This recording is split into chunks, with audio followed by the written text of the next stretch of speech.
చిత్తూరు నగర బొడ్లోని పురాతనమైన ఎంతో విశిష్టమైన శ్రీ కోదండరామస్వామి దేవస్థానం అభివృద్ధికి కమిటీ సభ్యులు చిత్తశుద్ధితో కృషి చేయాలని చిత్తూరు ఎమ్మెల్యే గురజాల జగన్మోహన్ పిలుపునిచ్చారు. చిత్తూరు చర్చ్ వీధిలోని శ్రీ కోదండరామస్వామి దేవస్థానం ఆలయ అభివృద్ధి కమిటీ ప్రమాణ స్వీకార మహోత్సవం శనివారం ఘనంగా జరిగింది. ఈ కార్యక్రమానికి ముఖ్య అతిథిగా ఎమ్మెల్యే గురజాల జగన్మోహన్ హాజరయ్యారు. ఈ సందర్భంగా ఆలయంలో ప్రత్యేక పూజలు నిర్వహించిన అనంతరం దేవాలయ అభివృద్ధి కమిటీ చైర్మన్గా చల్లకొండ్ల మధునాయుడు మరో 9 మంది సభ్యులు ప్రమాణ స్వీకారం చేశారు.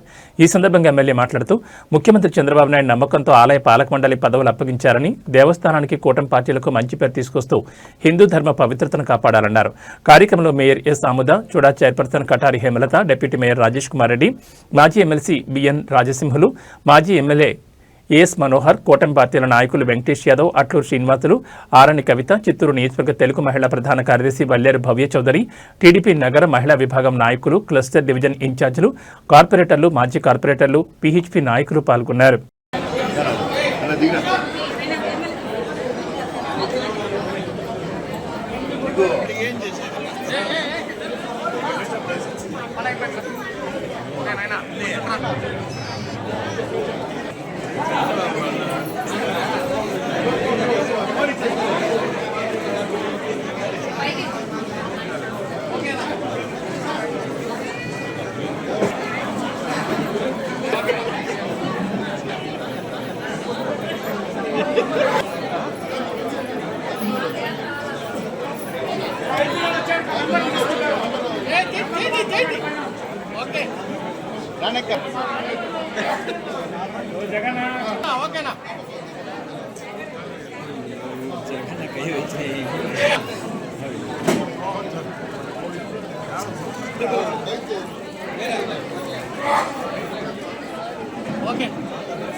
ఈరోజు నేను చిత్తూరులోని రాముల వారికి చైర్మన్గా ప్రమాణ స్వీకారం చేస్తున్నాను.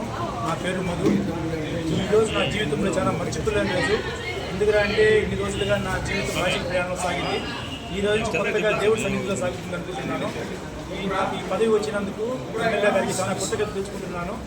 ఈ ఏళ్ళుగా నేను ఏ పదవిలో లేకుండా కొనసాగుతున్న కార్యకర్తగా ఈరోజు ఎమ్మెల్యే గారు నన్ను గుర్తించి ఈ రాముల వారి గుడి నన్ను చైర్మన్ నియమించినందుకు చాలా ధన్యవాదాలు తెలుపుతున్నాను. అదేగా సీఎం నారా చంద్రబాబు నాయుడుకు, నారా లోకేష్ బాబుకు ముందుకు తెలుపుతున్నాను. ఒకప్పుడు చిత్తూరు రామాలయం అంటే చాలా గొప్పగా ఉండేది. కాలక్రమేణా కొంచెం తగ్గింది అని చెప్పేసి అలా లేకుండా మళ్ళీ పూర్వవైపు సాధించేందుకు కోసం నా శక్తి వంతు కృషి చేస్తానని మాటిస్తున్నాను. అందరూ సహకారం తీసుకొని పూర్వం ఉన్న చైర్మన్లు కానీ, పార్టీ వాళ్ళు కానీ, ప్రజల దగ్గర కానీ అందరి దగ్గర సహాయ సహకారాలు తీసుకొని డెవలప్మెంట్ చేస్తామని చెప్తున్నాను. ఈ అవకాశం కల్పించిన ఎమ్మెల్యే గారికి కృతజ్ఞతలు తెలుపుతున్నాను. నమస్కారం.